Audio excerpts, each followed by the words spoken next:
Vou contar mais uma linda história a partir de agora. Só que eu quero fazer antes um pedido para você. Se inscreva no canal. É um gesto tão simples para você e tão significativo para o canal. Entra no canal, se inscreva, curta, põe o teu joinha, acione o sininho. Para nós isso é muito importante. O canal ganha força e muito mais histórias a serem contadas. Por favor, se inscreva no canal. Agora, prepara o coração, porque a história de hoje é linda.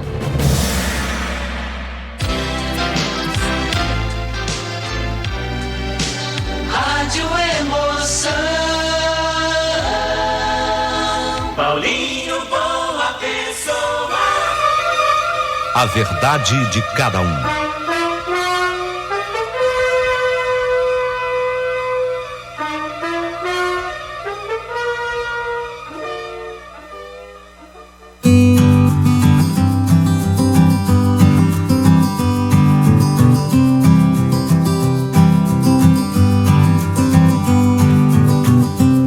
É verdade, é uma grande verdade.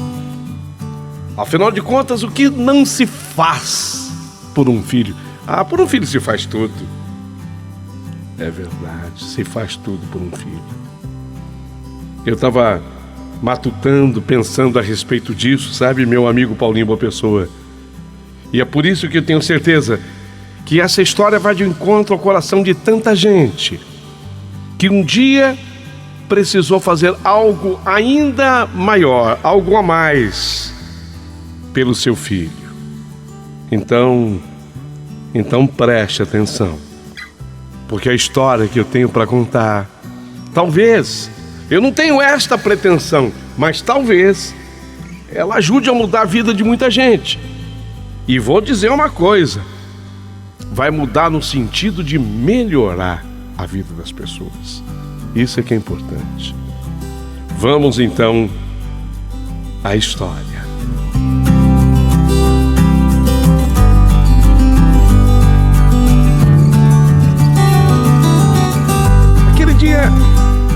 Aquele dia foi um dia muito triste, muito triste. A minha mulher, a Diana, chorou aquele dia inteirinho que Deus deu.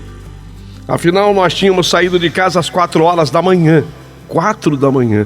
Eu fui na cocheira, peguei a minha égua, a menina. O nome da égua era esse, menina. Arreei. Arrear é colocar na charrete. Arreei a égua, menina. A coloquei na charrete. E depois de tudo pronto, aí eu peguei o nosso menino, o nosso único filho. Peguei-o no colo, Cleiton Gabriel, o nome dele.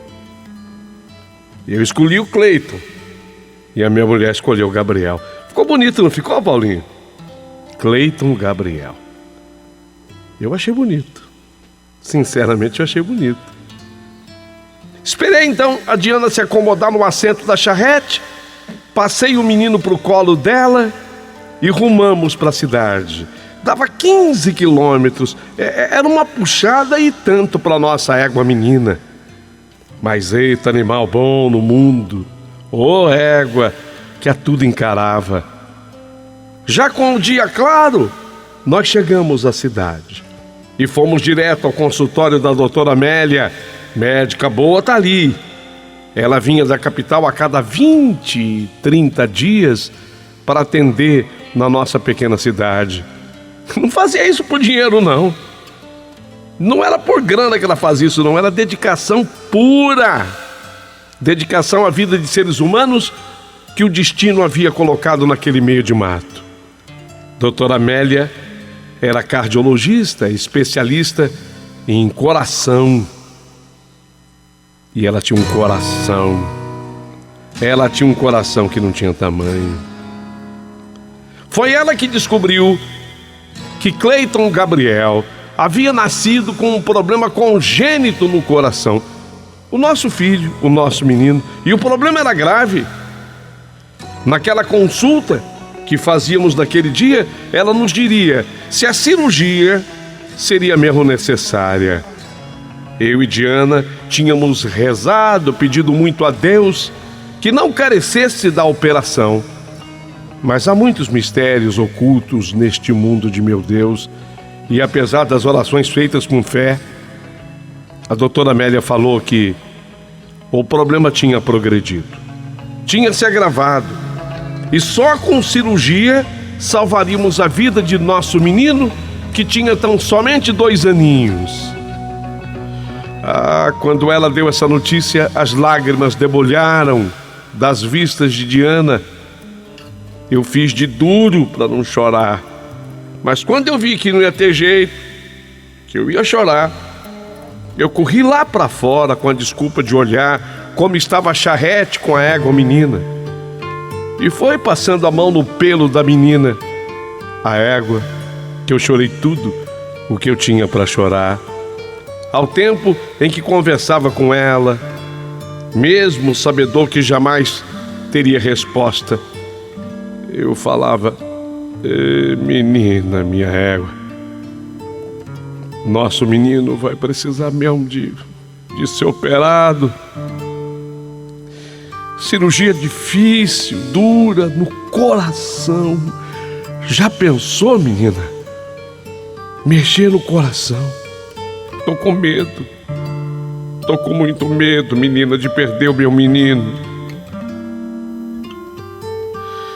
Ô, menina, desculpe, é que eu não tenho ninguém para desabafar, menina. Teve que ser com você mesmo. Era apenas um desabafo que eu fazia para a inocente égua que estava esperando as espigas de milho que eu tinha trazido para ela. Para beber água, ela teria que esperar um pouquinho mais. Depois eu passaria pelo chafariz da cidade, já criado com esse destino. Mas se a égua menina entendesse mais, teria sido o meu desabafo muito maior que esse. A cirurgia em si, ela era uma solução e não um problema. O problema era como fazer essa cirurgia. Aí é que estava a questão. Como fazer essa cirurgia? Eu teria que fazer uma viagem até a capital.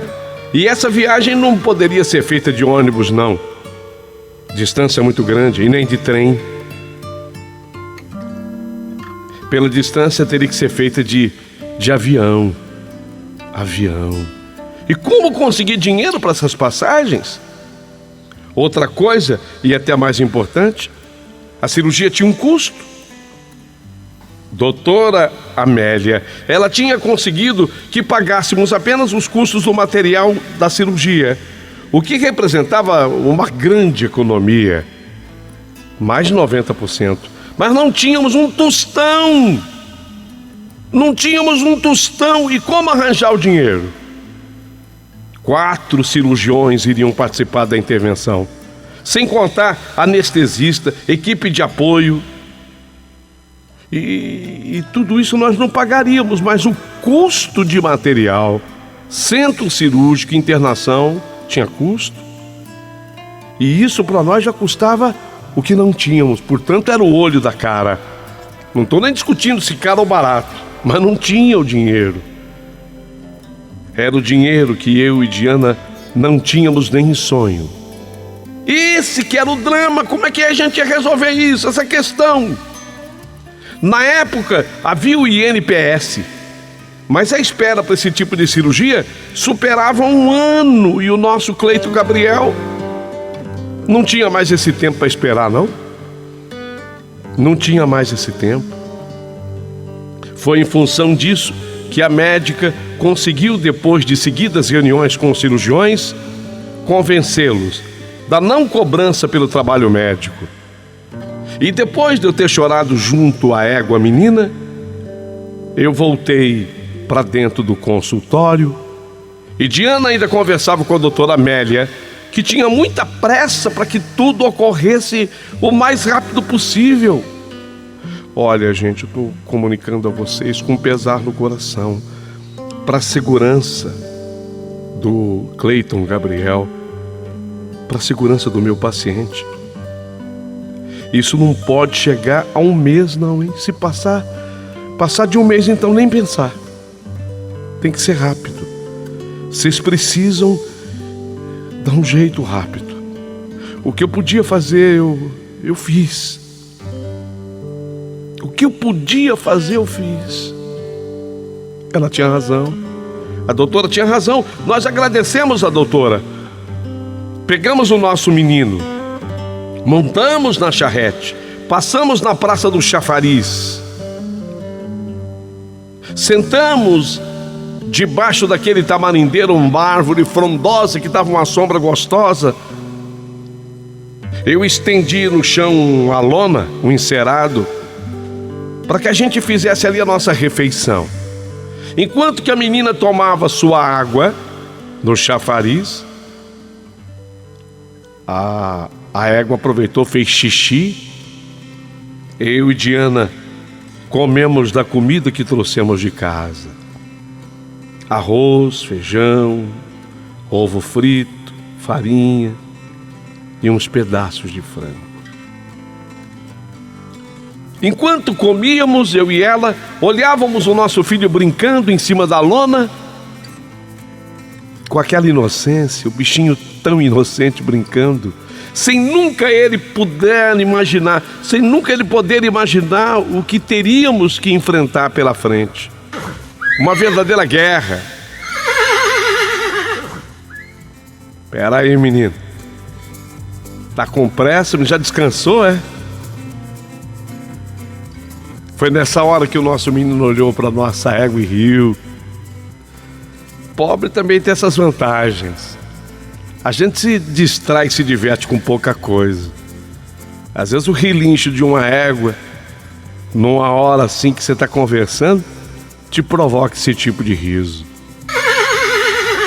Tá rindo, né? O nosso bichinho, nosso filho, nosso Cleito Gabriel riu também.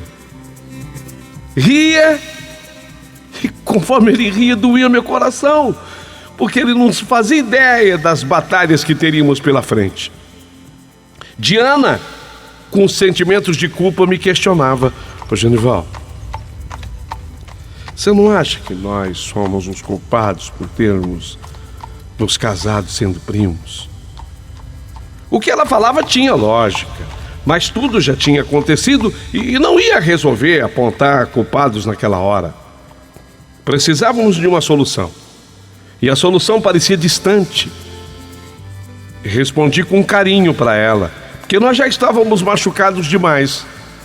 Não adiantava eu perder a cabeça. Já estávamos feridos demais. Então eu respondi assim: Diana, esquecemos agora essas suposições, minha amada. E me ajuda a pensar numa saída, numa solução. Você tem razão, general. Mas a nossa única saída, disse-me Diana nessa hora, com toda a sua sapiência, disse-me Diana, mas a nossa única saída é Deus. É Deus. Meu marido, nós precisamos de um milagre. Tá aqui no embornal. Eu até trouxe comigo a Bíblia. Essa Bíblia. Você, Genival, que é um homem de fé, pede para Deus nos mostrar um caminho. Abra a Bíblia de maneira aleatória e vê o que Deus tem para nos dizer. Nessa hora, foi difícil segurar a lágrima diante da minha mulher. Fiquei um tempo segurando a Bíblia que ela tinha ganhado de presente de casamento. Foi presente de casamento da avó Prisilina, a avó dela. Ela deu a Bíblia de presente de casamento, e vou dizer, foi o melhor presente que nós recebemos. Foi a Bíblia. O melhor presente. Fiquei um tempo segurando a Bíblia, pensando em Deus, e depois desse tempo eu fiz o que ela me havia pedido. Eu abri a Bíblia assim, de maneira aleatória, e eu coloquei o dedo para marcar exatamente o lugar que eu queria ler. E quando eu abri a Bíblia, o livro sagrado caiu em Mateus 4,16. Diz assim a palavra de Mateus 4,16: O povo que jazia nas trevas viu uma grande luz, e aos que estavam detidos na região e sombra da morte, a luz raiou.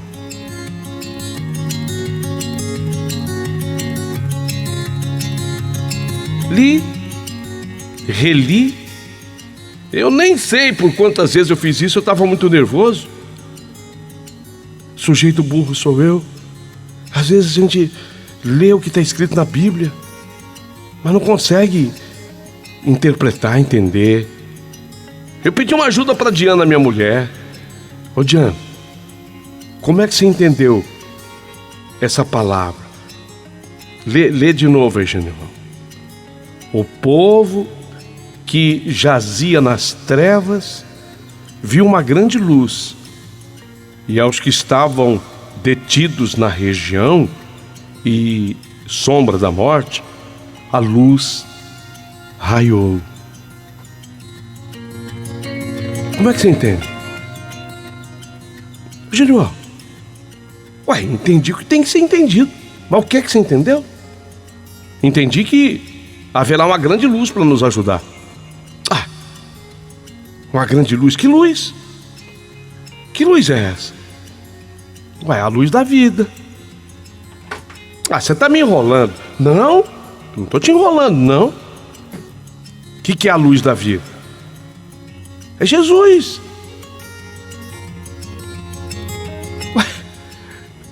Você é sabida mesmo, né, Diana? Concordo, mas como é que Jesus vai nos ajudar? Genival, vamos esperar e confiar. Eu confesso que a minha mulher era, além de mais inteligente que eu, era uma pessoa de mais fé também.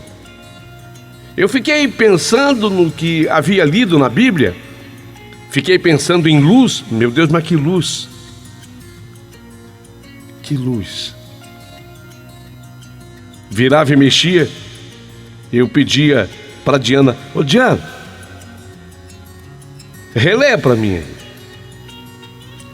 O povo que jazia nas trevas viu uma grande luz, e os que estavam detidos na região e sombra da morte, a luz raiou. Dentro da minha ignorância, já montados na charrete e a égua menina nos puxando, eu vim pensando em tudo e com muita dúvida também. Saímos da pequena cidade, pegamos a estrada, 15 quilômetros. Eu ia pensando em tudo. Apesar da capota que tem a charrete, Diana levou uma sombrinha que era para proteger, dependendo da posição que ficávamos, o sol podia bater no nosso menino. Por volta de umas 13 horas saímos de lá. Menina égua havia tido um bom descanso, se alimentado. Antes dela partir, dei a ela a cana que eu havia picado em gomos. A cana caiana é boa porque dá energia para o animal. Isso feito, fomos embora. Partimos para a fazenda dos Garcês. É assim que chama o lugar que morávamos. Fazenda dos Garcês. Fomos devagar para não judiar da menina. Quando deu 4 horas da tarde, nós estávamos em casa. Ainda dava tempo de eu fazer algumas coisas. Ainda tinha mais pela frente umas 2 horas de luz do dia. Mas não tinha mais do que isso, não. Então eu corri no preparo de alguma coisa, mas sempre matutando e pensando: meu Deus, o que eu faço? Preciso desse dinheiro para a cirurgia de Cleiton Gabriel. Onde é que eu vou encontrar? Como é que é a palavra? O povo que jazia nas trevas viu uma grande luz, e aos que estavam detidos na região e sombra da morte, a luz raiou. Tudo bem que ela me explicou, mas não entendi ainda. Mas ela mandou eu confiar, né? Vou esperar.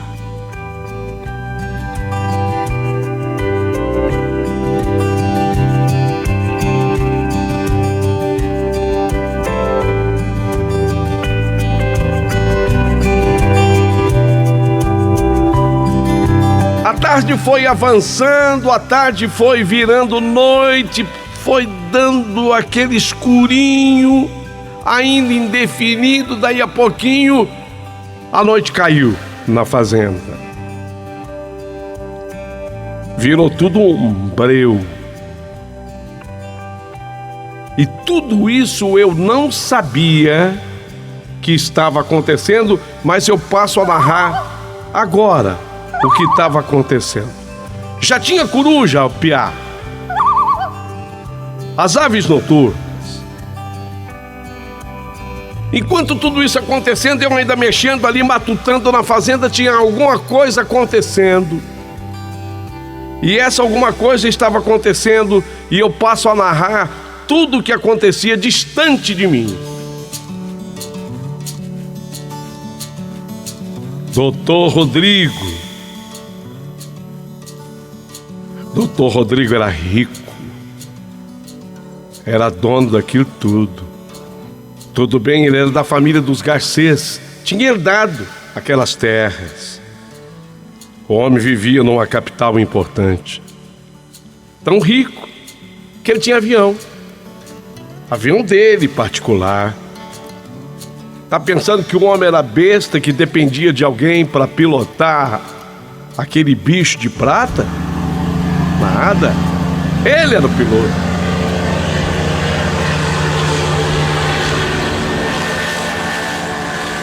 Isso tudo acontecia longe de mim, eu nem imaginava. O piloto, Dr. Rodrigo, colocou dentro da aeronave, dentro do avião, colocou a mulher dele. A dona Ana veio com ele. E ele colocou junto os filhos dele, o William, um menino, e Priscila, a menina. E Dona Rosa, a sogra, que era a mãe da mulher dele, também veio junto. 5 dentro do avião e ele pilotando. E foi assim que daquela grande capital ele decolou. Rumava para lá, para as terras. Vinha de surpresa, vinha fazer uma visita, vinha passar uns dias com a facilidade do avião. Já estava tudo escuro na fazenda. De repente, ele deve ter avistado lá de cima o campo de aviação, ao longe. Ao manobrar a aeronave, colocando-a em posição para aterrissagem, ele sentindo que a noite já tinha caído, ele não conseguia mais enxergar a pista lá embaixo. O avião teve uma pane com os faróis, ó. E eu nem tinha pensado que avião tinha farol. Não tinha viva alma naquele campo de aviação. Era só eu, a minha casa ali do lado. A pista ficou totalmente às escuras. Não havia nenhum tipo de instrumento de comunicação. Doutor Fernando, ele vai ficando apavorado lá em cima com aquela aeronave porque ele não conseguia ter a visão da pista à noite. E justamente aquela noite nem de lua cheia era aquela noite fechada, aquela que acaba refletindo lá no alto as estrelas e fazendo com que elas brilhem mais. Sabe aquela noite escura? A pista totalmente às escuras, nenhum instrumento de comunicação. O doutor, dentro do avião de sua propriedade, ele começa ele começa a se desesperar e começa a voar em círculos. E eu vou escutando aquele barulho daquele bichão que eu não conseguia nem enxergar,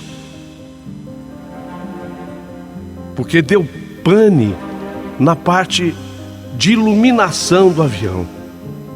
Não havia uma luzinha sequer acesa.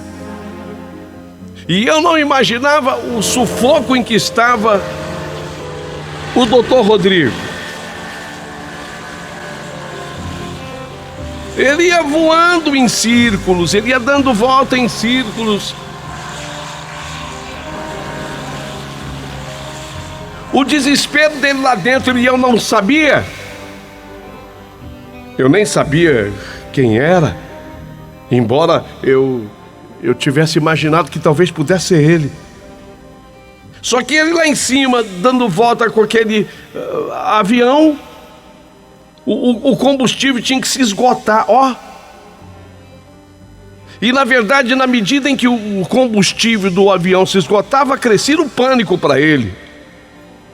Porque ele vai se conscientizando que aquele bichão, aquele aparelho, aquela aeronave iria se espatifar no solo quando a última gota de gasolina fosse consumida. Gente, ele começou a sobrevoar. Ele começou a sobrevoar. E as voltas eram longas. Então ele parecia que tinha ido embora. Aí de repente voltava. Era o mesmo avião. A minha mulher veio correndo me encontrar. O que você acha que está acontecendo, Genival? Sei. O avião só voa aqui, mas não para, né? O avião só voa aqui em cima, mas não para. Ó, sumiu, agora sumiu. Acho que foi embora. E a minha mulher me perguntando, mas o que você acha que está acontecendo, Genival? Não sei, Diana. Aí passava um tempo e começava a escutar aquele barulhinho de novo.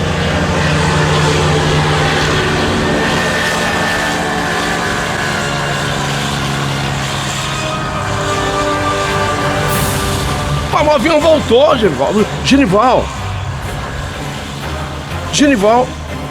Oi, mulher. Genival, será que esse avião não tá pedindo socorro pra você, não? Ué, você tá doida, mulher? Socorro pra mim? Mas que jeito? O que eu vou fazer? Genival.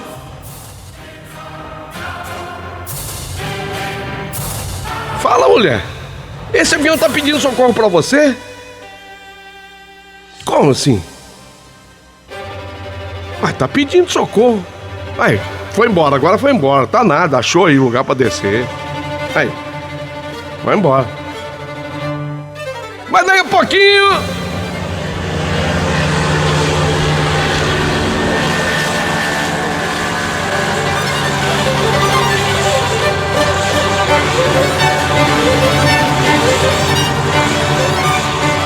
Genival, esse avião tá pedindo socorro pra tu. Ah, Diana, mas como que eu vou socorrer? Genival, você lembra o que você leu na Bíblia? Hã? A Bíblia? Ué, mas o que tem a ver a Bíblia com... Mas você lembra o que você leu? Era da luz, né? Tá aqui, ó. O povo que jazia nas trevas viu uma grande luz, e aos que estavam detidos na região e sombra da morte, a luz raiou. A luz raiou. Você quer que eu faça raiar a luz? Genival, esse avião tá precisando de luz. Uai. Ah, pra descer na pista? É lógico, tá precisando de luz. Não... Esse povo acho que não tá enxergando. Peraí, você tem razão. O trator, o tratorzinho, O tratorzinho, ele tem uns faróis, dois faróis, três, né? Tem três faróis fortes. Peraí, eu corri, passei na cozinha, peguei a chave do tratorzinho que ficava na fazenda. Liguei o tratorzinho. E do jeito que... É um trator, não é grande não. Era aquele com o qual eu fazia o meu serviço ali da fazenda. Não tava com muito combustível, tava com pouco combustível, mas para ir do lado de casa, na pista, no campo de aviação, conforme a gente falava, dava. Liguei o trator. Cheguei na pista, no campo de aviação. Os 3 faróis do trator eu acendi no máximo que podia ser acendido. Clareou a pista. E eis que de repente eu ouço novamente o avião. Trator embaixo, luz acesa e o avião por riba. Trator embaixo, avião por riba.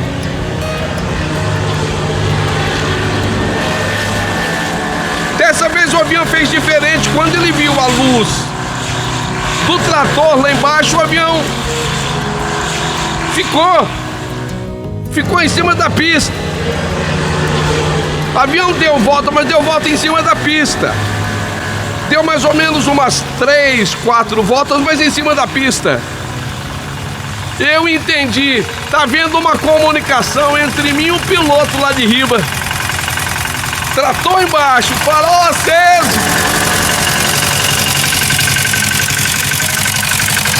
O avião pousou.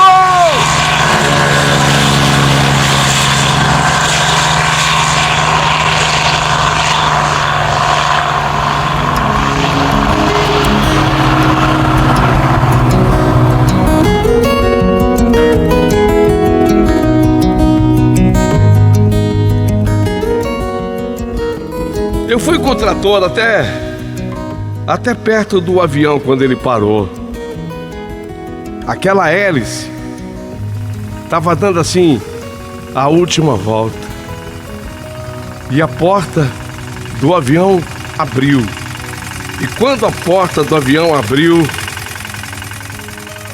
era Dr. Rodrigo, o dono daquilo tudo. Rapaz de Deus! Você é um enviado de Deus! Você salvou a minha família, rapaz! Você salvou a minha família, Genival!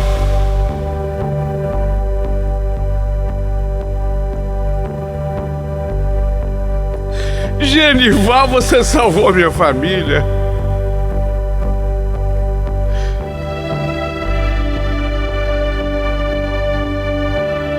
Eu não sabia que reação eu deveria ter. Ainda sentado no banco do trator, eu fiquei apenas assistindo aquele homem emocionado que chegou a se ajoelhar quando desceu da aeronave para me agradecer. Depois dele, desceram os filhos, esposa, Ana, William, o menino, Priscila, sua irmã, Dona Rosa, a avó, a sogra.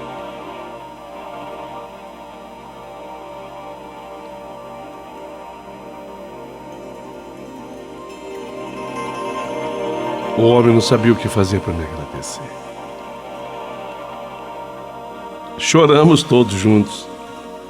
Minha mulher também, eu. Era o patrão chegando. Dali para a casa da fazenda, tinha uma puxada mais ou menos de uns 2 quilômetros.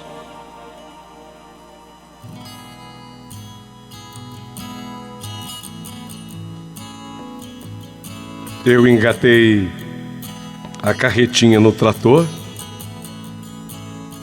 A minha mulher colocou na carretinha do trator as cadeiras que nós tínhamos na sala.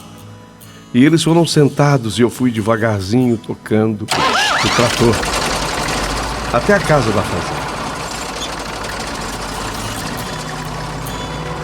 Quando eu cheguei lá, eles me pediram para entrar. Dr. Rodrigo falou: rapaz, você é um enviado de Deus, sabia? Eu devo a minha vida, a vida dos meus filhos, para você. Porque eu estava em pânico dentro daquele avião. Teve uma pane na parte elétrica da iluminação do avião, não conseguia acender nada. Eu tentei por tudo que há de mais sagrado chegar com a luz do dia, mas houve um problema, um contratempo. Eu tive que me desviar, eu tive que mudar de altitude e demorei mais tempo do que eu previa para chegar. E quando eu cheguei, estava tudo escuro. Ok, eu ainda tinha um recurso do farol, mas infelizmente, quando eu tentei acendê-los, houve algum problema terrível. E eu estava desesperado em busca de uma pista que tivesse luz. Por isso eu comecei a sobrevoar, mas o combustível do avião estava acabando, se esgotando. Já estava na chamada reserva. Foi quando eu vi você com aquele trator iluminando tudo. Você salvou a vida da minha família. Eu queria dizer para você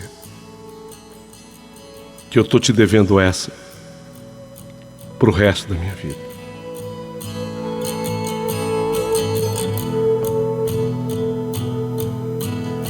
Eu comecei a chorar muito.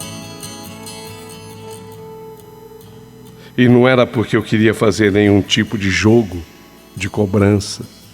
Não houve malícia na minha proposta. Mas eu apenas disse: olha, em verdade, eu vou dizer uma coisa para o senhor. Hoje eu li um trecho na Bíblia e eu não estava entendendo, sabe? Aí repeti para ele o trecho.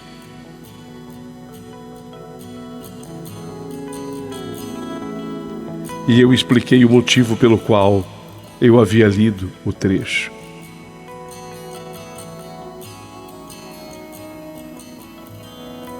Na região e sombra da morte, mas vindo a luz, tudo havia se resolvido. E a luz acabava de chegar.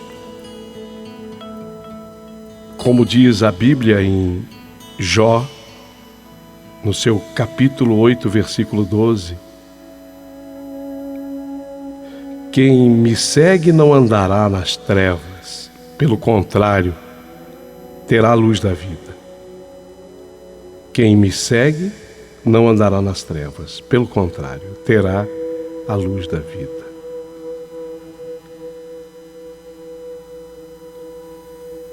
Nem é preciso que eu diga, mas direi: meu filho foi transportado no próprio avião do Dr. Rodrigo. Pôde fazer a sua cirurgia.